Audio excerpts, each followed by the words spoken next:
and welcome to the Triple A Chinwag. Triple A being authentic anti-racist allyship. My name is Wayne Reid.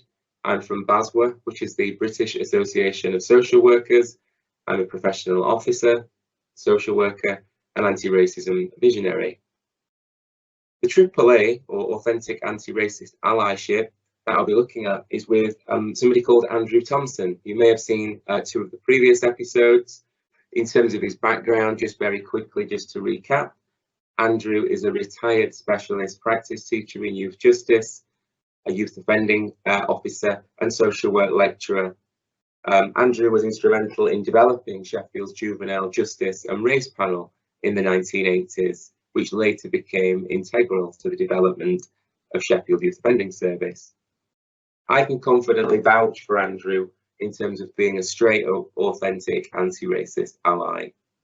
He's reputable, of good character, he has a high profile in the social work community in Sheffield and South Yorkshire, and I'm very honoured that he's been willing to speak with me across 3 episodes for the Triple A Chinwag, where Andrew and I explored various aspects of anti-racism and allyship and what that means for Andrew and what it has meant for him throughout his life. This is really a bonus episode between myself and Andy. We had that much rich material from the second episode that I thought best to make another mini episode. So that's what this is. I'll be joined by Liz Howard, who is also a BASWA England professional officer, and Maureen Magooney and Rachel Rook, who are both members of the BASWA England Black and Ethnic Minority Professionals Symposium, or BPS. I hope you enjoy this episode, and I hope you've enjoyed the previous 2 episodes as well. This is just a pilot series of episodes, just in terms of meeting with Andrew. Clearly, he's not the only ally that exists, but I hope this can be a foundation in terms of future work, creative work around allyship. Enjoy the final episode. So Andy, I'd like to share with you next another resource, which is an infographic from a much revered colleague called Gurnam Singh, who is a social work academic who I consider to be one of the pioneers really of anti-racist practice within social work.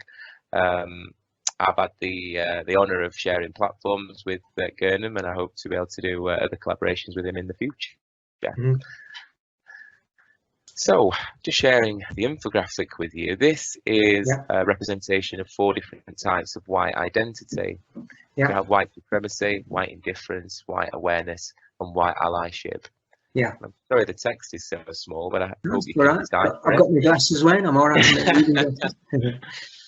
Yeah. So I just think this is a fantastic infographic in terms of dissecting the different types of, white perspective, shall we say, as far as racism is concerned. Yeah, it is. It's stunningly good. As I'm reading, I've seen it before, but very good. And what's your take on that then? So, what I think it's out for you? Just looking at a column at a time. My initial take is that I think white supremacy can overarch all the issues that are faced in terms of indifference, awareness, or lack of awareness, white allyship, all those things.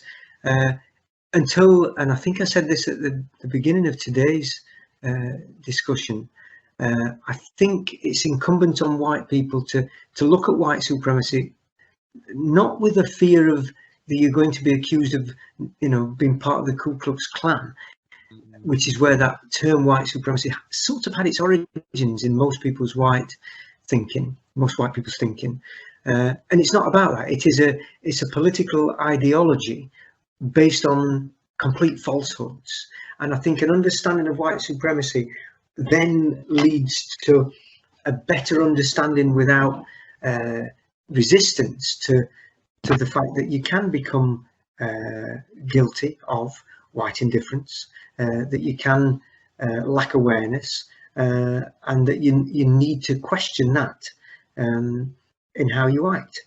So I suppose that's my initial take on it. Do you want to pull any of the specifics out, Wayne? Yeah, yes, please. Just before I do, though, what's suddenly sprung to mind for me is that quite often when I've delivered a presentation that some of these slides are a part of, is I've talked about what you touched on earlier on about people quite often seeing racism as a binary thing. They either are a racist or they're not a racist. I've quite often followed that up with, well, actually, I think there's a spectrum of racism.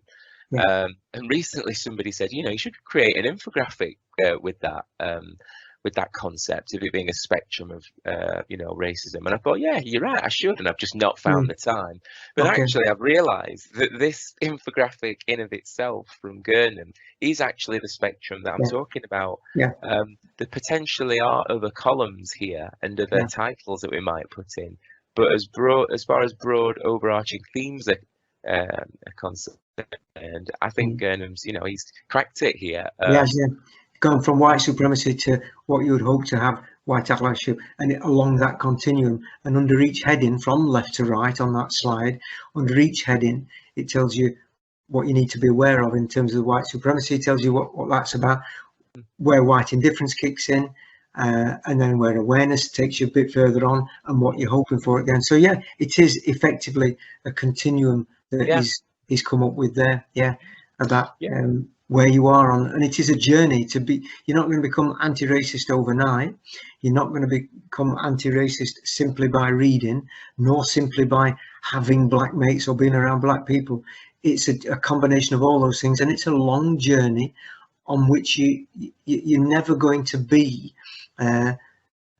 completely right in everything that you think or everything that you're doing. You know, like all journeys, there's diversions, there's wrong turnings, there's all sorts of things. So, but yeah, I think he captures it there. As I'm reading through here, Wayne, some of the bullet points that he's got in different ones. He's a clever lad, that Gurnham. And just to extrapolate some of these key points then, so starting with white supremacy, the ones that jump out for me are it's characterized by the white gaze, for example.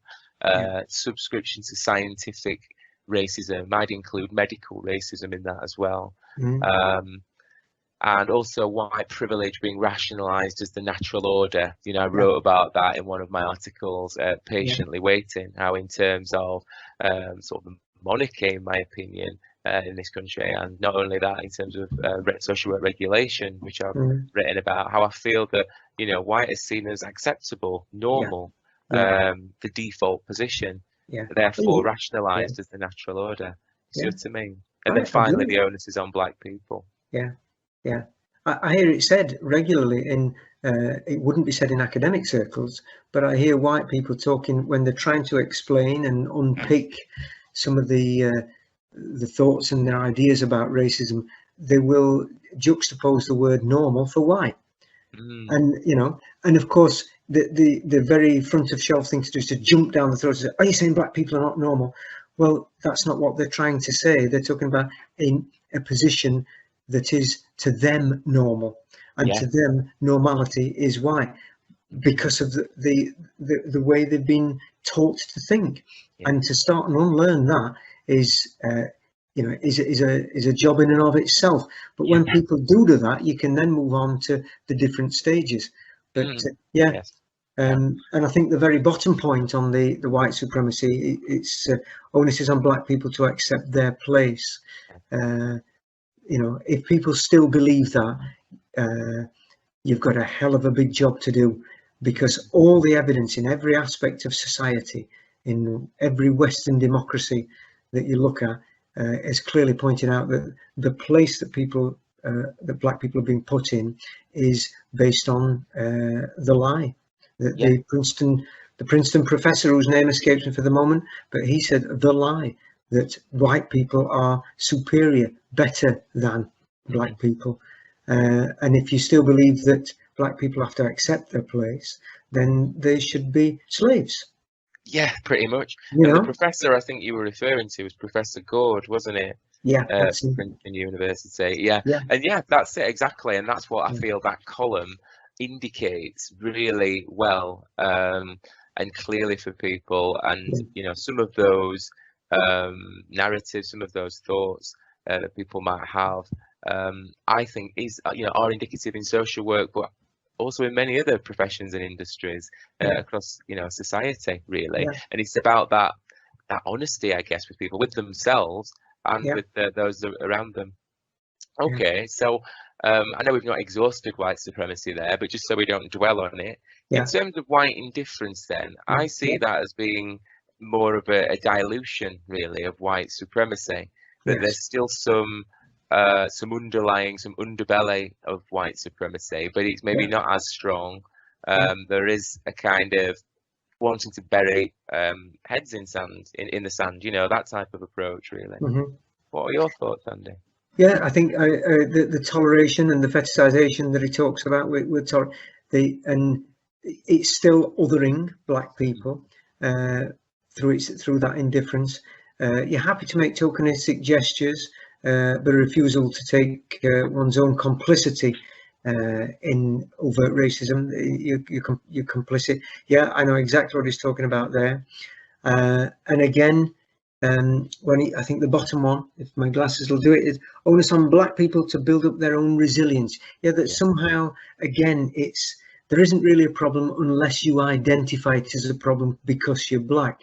That indifference to the data, the facts, the history that's there to be seen, is an indifference that further hobbles the cause. And also, when you said that, then I mean, as I said, I've talked to this slide a lot over the last couple of years, or year at least, 18 months, and the bit about black people building up their resilience, it conjures up two images in my mind. One is how in various frontline social work roles that I've been in, and social care roles, how there's been an onus on staff to be resilient. And how quite often the structural and organisational sort of obstacles and barriers that there were for workers, kind of made the work more difficult. I'm thinking of, the amount of time spent in front of computers and doing indirect work, meetings and so on. Quite often it was just like, well, you need to be more resilient. Do you know what I mean? And that bottom comment is a bit like, well, as black people, you just need to be a bit tougher, don't you? Toughen up a bit. And also, it conjures up an image of the race card and black people being told they're playing the race card. Do you see what I mean? So there's kind of it opens the door for a critique of here we go again. It's difficult because he's black. They just need to toughen themselves and build some resilience, as Gurnham's saying there. And it's not about that. It's about the drip feed of racism through white supremacy that will lead to these positions that is bullet pointing here being taken. That white people can, because of an indifference, can take those positions, and then you can convince yourself as a white person that it's all right talking, but they need to sort it out themselves.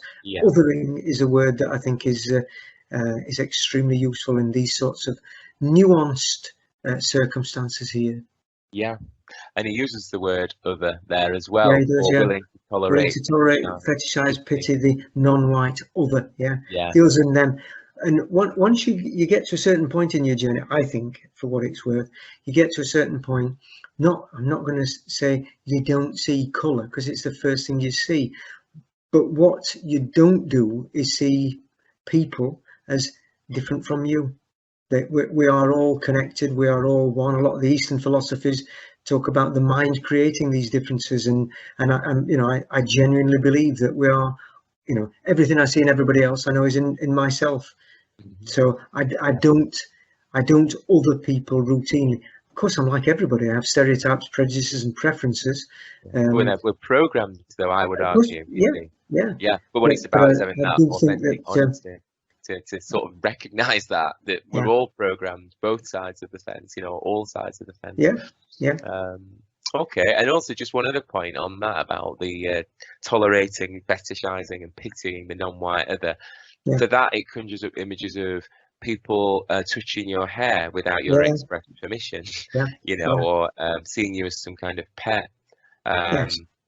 Or isn't he cool? Oh, why is he cool? That's because he's the only black guy in here. And cool really is a euphemism for that, basically. So there's a bit of that that goes on. Willingness to tolerate, fetishize, pity the non-white other. The fetishization is something that I've seen as I've grown up. I can remember as a teenager hearing the word pickaninny, and it went, thank God, it went out of use many years ago. And then I couldn't believe my ears when I heard our current Prime Minister, and I'm not making a political statement by that, it was him that said it, and he did say pickaninny. And it was about white people taking the view that little, and it was coloured was the term then, little coloured children are cutesy, and we're all loving and forgiving. And yet a few years on from that, the male children, when they became teenagers, were classified far too early in the perception as being adults and dangerous and demonized, and cross the road if you see 3 or 4 black youths together. You know, all of that that's been around for years, that is picked up on that side, the fetishization. With girls, with young women, it's okay. It was okay to touch the hair. Probably no malicious intent if you've not ever touched an African Caribbean's hair, or if you've never been around it. And I don't know what the reasons are, but what I'm saying is I'm not being suggesting that people are being willfully unkind by wanting to pet young black kids. But it's wrong. It's wrong wholesale, and it can go on if it's unchallenged and unchecked. And I know it's not a hanging offence, but it just shows you how slow we are to stop this ridiculous fetishization of people who are not in the majority. We fetishize them. Yeah, and it is an invasion of you know, personal space, isn't it? You know, and you know, I would say that that is important, but that black children, black people aren't really offered that privilege. And why is that? Are we viewed equally? No, in that situation? No, we're not, are we? So so thank you for elaborating on that, Andy. Okay, I'm conscious of the other 2 columns. I know we've dwelled on white supremacy and white indifference quite a bit, but in terms of white awareness. I like the bottom one on that one. Onus on white people to overcome unconscious bias. It is. That's what your awareness, that's where your awareness will take. And it's not led down to that with the other bullet points. They're all worth looking at, and people who are interested can look at them and think about them. But for me, that bottom bullet point, the onus is on white people to overcome unconscious bias. And that's a task. That's something that you need to be aware, in the dictionary definition sense of the word, that you need to be aware that you need to overcome the unconscious bias that you have. And it will bite you on the backside when you least expect it as a white person. Things will come and you think, bloody hell, I didn't realise I still felt like that, or I didn't mean to use that word. And you've got to make that journey. And sometimes you'll trip yourself up and make yourself feel stupid, but that doesn't mean don't do it. It's vital that you need to do it. About being anti-racist even when no one's looking. Exactly, yeah. One other one that jumps out for me on there, Andy, is this maybe as a result of feeling guilty of historic racism and or a desire to make some amends. So there's some good intentions there, but actually the feelings of guilt, the feelings of white fragility, you know, they may that might make somebody feel like they actually end up doing the wrong thing in some ways. You know, I'm thinking in terms of fragility, that you know, a white manager might have good intentions and think, oh, I feel really guilty about only having, you know, 1 black member of staff in the team. Are we doing the right things? Am I, you know, saying the right things? And then actually saying the wrong things because not actually talking to that person, not really engaging with them, and maybe just doing to that person, thinking, well, you know, I'll do this thing. I'll not have the conversation with them, but I'll do this thing which will hopefully make things slightly better for them. So the intention's there, but it's not actually, there's no sort of equality there. There's no shared power. There's no communication. Do you know what I mean? I hope that makes sense. Okay. Yeah. It does make sense to me, and you see it happen, and often you see it where the white person's intention is good, but the way it manifests in terms of the methodology is incredibly clumsy. because it's a failure to recognise that you have to be guided by is the position right, rather than, dare I say this. It does get incredibly clumsy if the right approach isn't taken, and it is about continuing to develop your awareness, and even if you're in a position of power, you can still develop that awareness to the point where you are improving your performance all the time, and not being as clumsy and clunky with what you might say or do. Mm-hmm. Yeah, and for me that leads nicely into the white allyship column then, because again, to reiterate, one of the important things for me, I think, is around that sharing of power, privilege, risk and vulnerability, and some of that is almost what the person with white awareness, or at that stage, is unable to do that. You know, they've got good intentions, but they're not actually willing to share the power, or they're not willing to recognize that privilege that they have in that particular space or that situation. They're not really willing to take those risks in terms of saying, well, actually, you know, we need to revisit our recruitment policy as an organization. Do you see what I mean? They might just go along with the consensus of, well, we'll tick that box. So then there are a few others, but which other ones jump out for you in the allyship column? Well, what you're referring to, the actively divesting from histories, systems and structures that reproduce racism. And earlier in today's discussion, we talked about things being part of the institutional process. Again, that word, and I'm not trying to convince anybody yay or nay about institutional racism. I'm just saying that institutions have what is pointed out on this slide.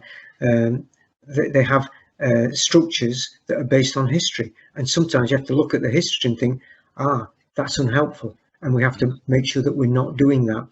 All the data's there about that sort of thing. I'm thinking about the number of job applications. If your name is an African name or an Islamic name, God knows I forget the details, but many more times to have that application rejected because they've seen that name. So institutions, management, recruiters should make that not possible. The system should take that out, because you can take that out structurally. You can design an application form for a job, to continue with that metaphor. You can design one that takes gender and ethnic background out of it. We're just looking at, are you suitable for this job?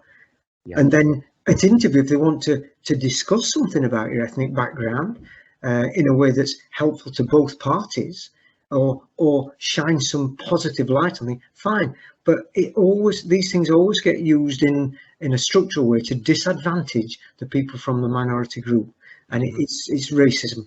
That's what it comes back to, isn't it? It does to me. The very bottom bullet point: the onus on white people to build sustained partnerships with black people. I think it is, and that's very different. A sustained partnership is very different from putting the problem back onto black people's shoulders. It's about making sure that you're doing what you can as an ally, but also consistently, routinely checking out what you're doing with people who are living it day in and day out. It's not somewhere you get to in being anti-racist. You're constantly on a journey. One day it would be nice if there's no need for it, but I don't think I'll see it, if I'm honest. And I don't feel negative or pessimistic about that, and I don't think it's a pejorative statement. I think this is going to take years. When I look at my own work journey, time as what's now described as an ally, it's been 30 years at least, and some things we're not where I would want to be. But that won't stop me. No, if we just feel like we've gone backwards, as I think we talked about in the first part of this episode, and we talked about, what we perceived as more multicultural Britain, or certainly that view or that experience that there was at that time in the 90s. So for sure. So look, thank you for looking at that infographic with me. I hope Gernam will be pleased with the kudos and credit that we've given him for that infographic. I think there's only so much we can talk about it though, but it is very good. All right, Andy. So two last things that I'd like to cover with you, and I'd like to thank you again for your time and effort during this episode. But I'd really like to get your views and opinions on a project I was working on recently in relation to the anniversary of George Floyd's murder. Yeah. And I'm going to share my screen with you. Oh, yeah. This is just a snapshot of the report, really. I'll not cover it in any detail. What we can see here is a map of all the different activities that have taken place with regards to anti-racism in social work over the 12-month period between May of 2020 and May 2021. So I'll just scroll a little bit there. Yeah. You can see there's a real cluster in the London area. Yeah. I put some of that down really to the demographics further south that you go, that there's more people of colour. But I'm sure there's various other demographical kind of explanations for that as well. So yeah, I mean, from my own point of view, I'm really glad that the impact really that the anti-racism in social work movement that it's kind of generated and managed to sustain for that 12-month period. There are a number of uses, I feel, for this report. I've listed some of them just here. I feel that it's useful to provide a measure for future activities and strategies across the UK. There's various attachments and hyperlinks throughout the report, so people who use it will be able to use it as a professional development tool, but also link in with different social work education providers or employers, and kind of replicate different ideas and innovations that are happening in different parts of the country. It also provides some insight into the actions, as I was just talking about, in terms of replicating different areas. Illustrates what social work can do in terms of tackling racism and inequality, and a few other uses that I've put there. But yeah, I mean, that's just a brief introduction that I wanted to give to the project. I just wanted to get your take on that really, and where you feel anti-racism in social work could go, should go. I think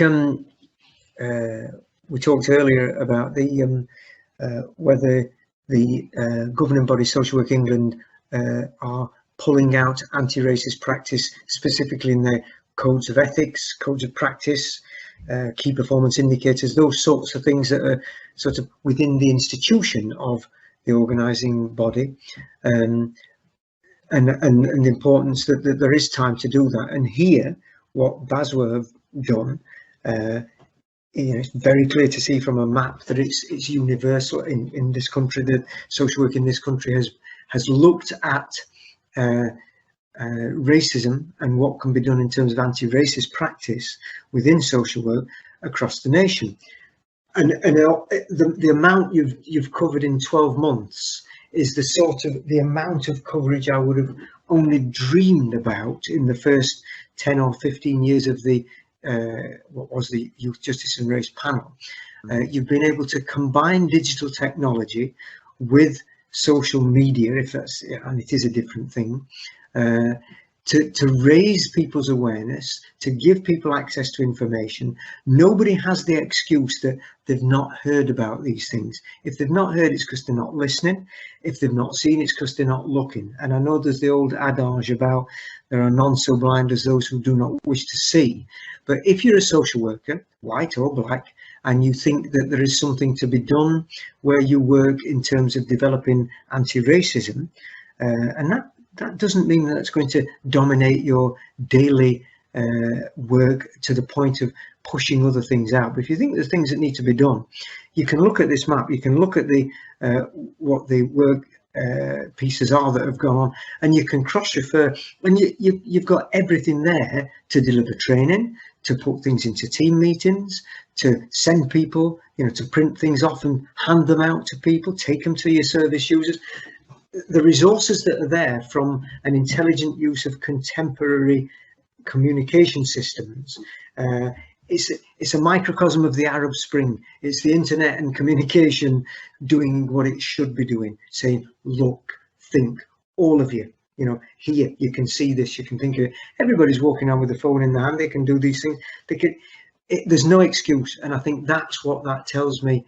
more than anything is that the pace of change in terms of making people aware and maintaining that awareness has been a fabulous year. And if, you know, I would much rather George Floyd was never murdered, but if you're looking for good things to come, what BASWA has done as an organisation, what you've done as an individual in your anti-racist work, it's a fantastic legacy of what George Floyd's life stands for now, or the loss of his life stands for now. It's a start. I think it would be tragic if social work as a profession doesn't pick that up and run with it, and that can be done in many, many ways. It can be kept on the agenda. These things aren't going to, there's no sell-by date, there's no shelf life on these things. They're things that can evolve because they're living practices. But I think it's a great thing that anti-racist practice in social work has got its template there. Here's what you can do. And there are in my work and in my life, I've met so many people who come from almost from nowhere when these sorts of things are on the agenda. And I meet people who have so much to bring to these discussions that can move things on massively with just by being who they are. And this sort of resource will bring those people into the field of vision, I think. That's the aim, or one of the aims, for sure. Yeah. I've stayed deliberately on Sheffield there just to obviously be loyal to my native city. The motherland. And you'll see there that not just myself, but different members of the BASWA England team there, my colleagues Becca, Gavin and Liz have delivered presentations. And you know, Sheffield, amongst many other social work employers and educators, I have to say I'm really pleased with their level of engagement with anti-racism in social work. And like I've said in many forums, I've found that those stakeholders nationwide have been great, and this report evidences that in terms of their engagement. It's more national stakeholders, really, you know, organisations that have a national overview and have influence and are able to improve the policies that we talked about earlier on and some of the institutional practices nationwide. That's really where we need some engagement, in my opinion. And I think the academics and the academic activity that's going on at the moment with the different authors that you see and the different commentators, they can't be ignored at the level of national institutions who are involved in social work, whether it's directly or in the Brave New World, if they're an adjunct to social work. Those national bodies, and I'm thinking about people like CAFCAS, I'm thinking about the third sector, the voluntary sector. The academic work is there for them to draw on, and there's these resources here that bring in the practical application element. So I don't think they have any less accessibility to developing the cause of white allyship, anti-racist practice. I don't think they've any excuse. I think it's all there to be taken and developed.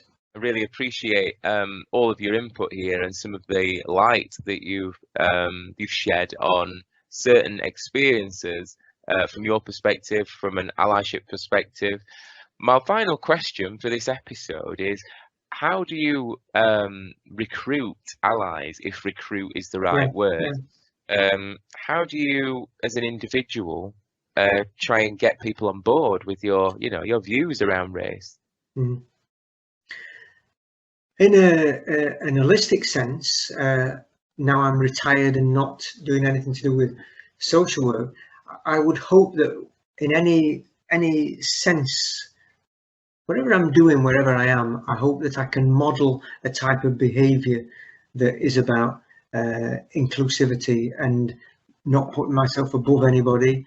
And I hope that whatever circumstance, I mean, people will see that rather than, you know, I'm an old man in many ways, so nobody wants to listen to old people banging on about what they did. So I try to model right behaviour without being too tub thumping about it in terms of my own oratory. So that's how I live, and that's how I have lived in my life, and I will, and until I'm no longer on the planet. That's how I'll be. In terms of recruiting allies for social work, being as it's a social work anti-racist thing we're looking at, I try to condense. Or even generally. Yeah. Even generally, you know, Okay. I mean, social work, great, but just allyship generally. How would you say you go about? I think this still stands up. I think what I try to condense it to how do you recruit other allies, whether generally and social work. I think it's a great final question, and I wish I knew the answer, but the closest I can get was this. I hope that seeing that if you act in support of anti-racism and not for personal reward of any kind, all of us benefit. Don't be frightened to try. Listen to genuine experts. Don't listen, for example, to the 140 characters worth of unsubstantiated hate, malice, or divisive rhetoric. I'm aware that we're encouraged by some to reject experts these days, but if you want to be an informed ally, you should ignore the empty vessels making most noise while self-declaring the status of expert. Thus, in answer to how to recruit other allies, I hope by being viewed as something to be aspired to, the actions of current allies will have some effect. By continuing to highlight what not to be, individuals and organisations will tend towards allyship. I'm thinking here about Marcus Rashford, other sporting ambassadors of colour. See how many people are appalled by the racists who troll them online. Those who despise the racists are potential allies, perhaps. Maybe the media has a role here. For example, if the current booing as soccer players take the knee is portrayed as a divisive, overtly racist, anachronistic act performed by those who should be ashamed of their thoughts and actions, then the media is starting to take their share of responsibility. I hope that the media will start to do that, and hope that people will. Okay. We'll see Marcus Rashford, and who was the other guy I'm trying to think of? Ian Wright. I think he's got a lot of, as he's grown into what he is these days. There's plenty out there, and I think people should look to those people, and I think the media have a part to play. Okay, thanks I didn't very read much. That very well, did I? But no, that's fine. It's fine, and I think that your message conveyed itself. So thanks for that, Andy, and thanks very much for appearing on this episode. I think there's a lot that people can and will take from that. So again, thanks for your time. Hello and welcome to the Triple A Reflections. I'm joined again by my colleagues Liz Howard, who is a Basware England professional officer and describes herself as a wannabe ally and very much on a learning curve. So welcome to you, Liz. And I'm joined also by Maureen Maguni, and Maureen is a senior social worker who practices and lectures social work. She's also an expert in female genital mutilation and education around that. She's a consultant and researcher whose doctoral thesis focuses on decolonisation and calls for the embedding of anti-racist principles in social work. Maureen's also a Basware England Black and Ethnic Minority Professionals Symposium member. Bit of a tongue twister that, BPS for short. And I also have with me Rachel Rook, who is a registered social worker, lecturer in social work and social care, and she is an approved mental health professional and also a BPS member. Thinking about that clip then that you've just seen with Andy and myself, I wonder in terms of Andrew's lived personal and professional experiences, what was really prominent for you in that episode? So if I come to yourself, Liz, please. Thanks, Wayne. There was so much in that clip. Actually, I watched it a couple of times just to kind of get into the ideas that you and Andy were sharing. And one of the things that really came across in that discussion was about fetishizing Black people. And there was a real clear example of that in relation to a personal example for me with my goddaughter, who is a Black young woman, and that idea of people are coming across and touching her hair, and that's happened several times when we've been out and about with her, and just that whole concept of being powerless to do anything about that, or feeling powerless to do anything about that. And from my perspective as an ally, you know, how to challenge that in the moment without shutting down a conversation with someone or that you don't even know, or calling someone out as a racist. And I was just kind of really thinking about you know, Andy's comments about people's experiences, what they grew up believing, and how that shapes that kind of behaviour and where that behaviour comes from, and it not being malicious, but also just a reflection of where we're at in society as well, in terms of people who look different to us, and that situation would not be acceptable in any shape or form if it was a reversal. You know, so that really has got that personal resonance with me as well, and just kind of, yeah, I was determined in that example not to let it go. That's an obvious microaggression, and just understanding politics and history and the othering and everything that kind of sits behind that, but conscious not to shut that situation down, and then how to think about how to explore that, I suppose, really. Yeah. And again, I really appreciate your honesty with regards to what you've just said there, but also in previous reflective discussions that we've had within these AAA reflections. And I think it's really quite brave to share and reveal those aspects of your life, really, and to sort of highlight, I'm not kind of an expert, I'm learning as I go, but I'm doing the best that I can, and really honourable, admirable stuff. As you spoke there, the two things that jumped out for me were, I guess, people who are knowingly racist, who are a bit like, well, yeah, you know, they're monkeys or whatever, they're subhuman, and they're quite happy to sit within that. You know, there's some people have that outlook, don't they? Whereas some people kind of think they're not racist, you know, they're unwittingly racist, but are actually racist as well with some of the things they say and do. So just that distinction between knowing and unwitting, really. So, okay, thank you. So moving to Maureen then. Maureen, I'd like to just get your take on Gurnam Singh's infographic that Andy and I discussed. What are your thoughts about that?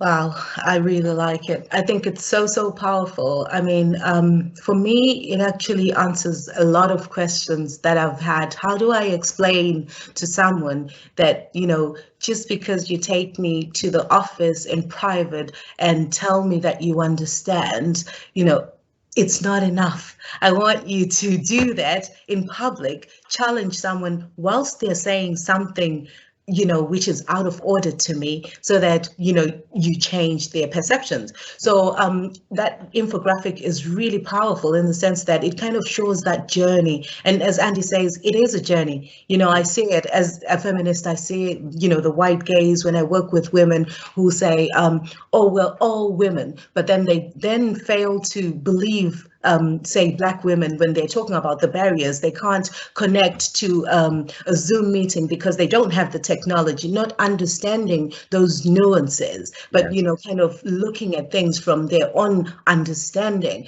So it's for me, it's really powerful. It's a tool that I will be using in training, you know, in talking to colleagues, people that I work with, on how, you know, you can actually grow from that, you know, Professor God's ludicrous sentiment of, you know, white is superior, to something of, you know, from awareness to allyship, like Liz is. So I really like that infographic.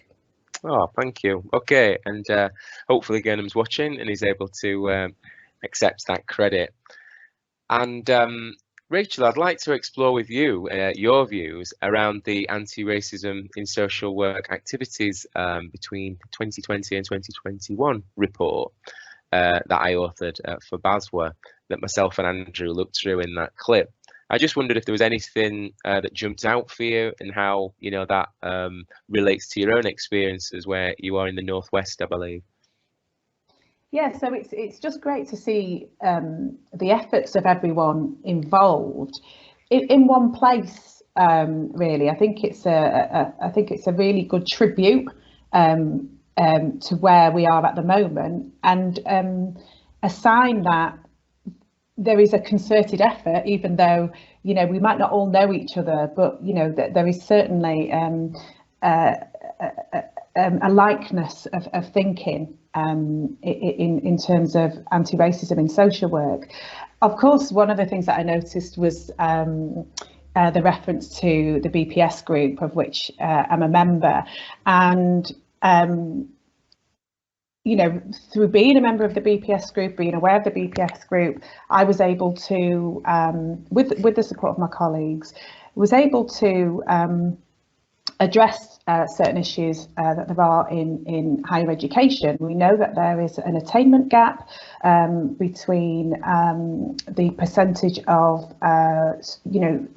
white students versus Black and Asian students in terms of attaining good honours, whether that's a first class degree or a 2-1. I think nationally there's a 13% difference in terms of the likelihood of you attaining these degrees. And I was really proud to arrange a conference for students to get their feedback and to raise awareness about the attainment gap, but also to have one of our members from the BPS giving the keynote speech. The students, they absolutely resonated with everything that Pam had said. So, that wouldn't have been possible, like I say, without the efforts that people have made nationally, because obviously the BPS it's a national group. We're not all just sat in one space. So, yeah, that's been really positive. And I also think, sorry, just to add, is for me, there's always a fear that in the past, there's always been a fear that something's going to go off the agenda, but I just don't see that happening. I don't see that happening. Things may change, but I don't see it happening. And I think that's the great thing about the report. It's a really good point in time to show what we've achieved in such a short space of time. Okay, thank you, Rachel, for that. And I'm really pleased to hear about your activities there in the Northwest, and it's really sort of crystallises for me, I guess, the vision that I had for the BPS group that we founded at Baswa, and that's obviously just one example of how people have benefited from the group. There are lots of others, and we're particularly proud of the Smashing the Glass Ceiling event that we held in December 2020. Okay, I'd like to end this reflective discussion with a question to Liz. Well, I have to emphasise I'm very grateful for being part of these reflective discussions with us, because I'm aware of the sort of imbalance, the ratio of some of these reflective discussions, and I think that Liz has been very brave and given us lots of insight into how allyship is affecting her lived experience, or her living experience, both personally and professionally. I should add there a little bit of credit to Dominic Waters, who created the term living experience. Okay, Liz, I've got a question for you, and it's, what ideas do you have about recruiting allies and forming like-minded alliances with colleagues and peers? What stuff have you done, and what stuff would you like to see happening, and will you be involved in the future going forward? Well, thanks very much, Wayne. It's definitely been my absolute pleasure. I'm very pleased to have been asked to be involved in the Triple A Chinwag, and long may that continue in terms of allyship as well. So, yeah, got ideas. Some of the things that I've been doing are reaching out to colleagues far and wide, sparking conversations about anti-racism, finding out what's going on. Every time I talk to a Baswa member, I'm asking about, what's happening in terms of their practice or where they work, really kind of looking for those opportunities to promote what other people are doing around their anti-racist practice and getting the word out there. And it's a bit like Rachel was just saying about the reports that you produce, Wayne. That's a marker in time. And this is all about now collecting and kind of raising awareness, keeping anti-racism at the forefront of people's mind, collecting those examples of where things are working well, where someone's tried something, maybe it didn't work so well, but that's okay. They've done something different instead. And I'm thinking very much about what Andy was saying as well, that he spent a lifetime, personally and professionally, really thinking about how he can influence and create that sort of legacy around anti-racism as well, in seeking those opportunities out, bringing it into people's consciousness in different ways, thinking again about the discussions that we've had about edutainment, and really thinking about different ways to connect with people that will really work for them. It could be peer discussions, it could be webinars. We're all far more conversing now in the online world, sharing material, visual images, but really raising that consciousness and instilling that anti-racism is everybody's business. We need to challenge that kind of complacency in ourselves and others. And I just a quick example of something that we did this year, something that I was part of with like-minded colleagues, again at different stages in their career in social work, but all about kind of a day of action, raising awareness, encouraging people to write to directors, social services, if they're employed as social workers, to take anti-racist action, or write to the Vice Chancellor in university, you know, about decolonising the curriculum, about talking about representation in social work at different levels within academia and on courses, again picking up on some of the things that Rachel was highlighting there, really questioning the status quo and pushing for change together. So I really think, just on a final point, there's a real difference between being non-racist and being anti-racist. That's the bit we've kind of to wrestle with in social work, I think, and certainly for me as an ally, that's what I've wrestled. Excellent. That was really impressive, Liz, I think, and I think that, you know, at the very least, I would hope that some of what you've captured there would sow a seed really in the minds of people who consider themselves to be colourblind or neutral or non-racist, or racism doesn't affect me. You know, I really hope that it does plant a seed there that will be quite quick in growing really into a tree of allyship without sounding too cringe. Can you tell us what your future plans are with regards to allyship, Liz, both personally and professionally? Anything that people can get involved in, perhaps?